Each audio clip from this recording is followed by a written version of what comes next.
Matteus 4 vers 1 tot 11, die versoeking van Jesus.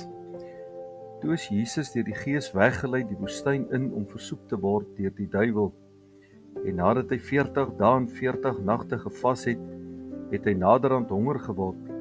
En die versoeker het na hom gekom en gesê: "As u die seun van God is, sê dat hierdie klippe brode word." Maar hy antwoord en sê: "Daar is geskrywe, die mens sal nie van brood alleen lewe nie, maar van elke woord wat deur die mond van God uitgaan." Toe neem die duiwel hom saam na die heilige stad en laat hom op die dak van die tempel staan en sê vir hom: "As u die seun van God is, werp u self af, want daar is geskrywe, hy sal sy engele bevel gee aangaande u, en hulle sal u op die hande dra, sodat u nie miskien u voet teen 'n klip stamp nie." Jesus sê vir hom: "Daar is ook geskrywe, jy mag die Here jou God nie versoek nie."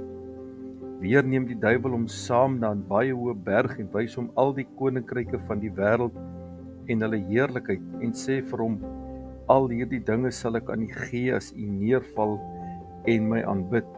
Toe sê Jesus vir hom: "Gaan weg, Satan, want daar is geskrywe, die Here jou God moet jy aanbid en hom alleen dien."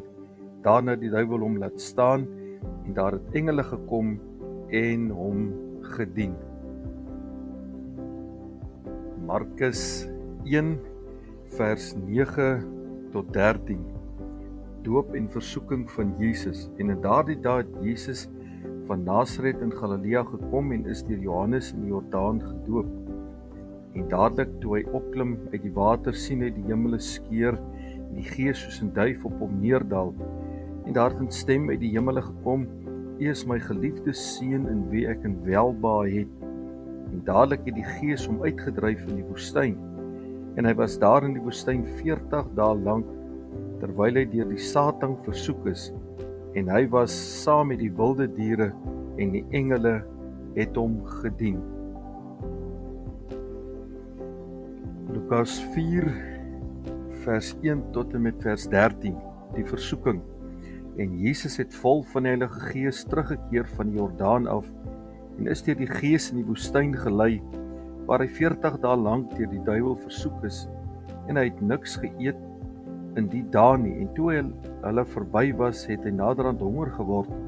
Toe sê die duiwel vir hom: "As u die seun van God is, sê vir hierdie klip dat dit moet brood word." Maar Jesus antwoord en sê vir hom: "Daar is geskrywe, die mens sal nie van brood alleen lewe nie, maar van elke woord van God." Toe bring die duiwel hom op 'n hoë berg en wys hom al die koninkryke van die wêreld in 'n oomblik se tyd. En die duiwel sê vir hom: "Ek sal u al hierdie mag gee en hulle heerlikheid, maar dit is aan my oorgegee en ek gee dit aan wie ek wil. As u my dan aanbid, sal alles aan u behoort." En Jesus antwoord en sê vir hom: "Gaan weg agter my, Satan, want daar is geskrywe, die Here jou God moet jy aanbid en hom alleen dien." Toe bring hy hom na die Jerusalem en stel hom op die dak van die tempel en sê vir hom: "As u die seun van God is, werp u self hiervandaan neer. Want daar is geskrywe, hy sal sy engele bevel gee aangaande u om u te bewaar, en hulle sal u op die hande dra, sodat u nie miskien u voet teen 'n klip stamp nie." En Jesus antwoord en sê vir hom: "Daar is gesê, jy mag die Here jou God nie versoek nie." En toe die duiwel elke versoeking geëindig het, het hy 'n tyd lank van hom gewyk.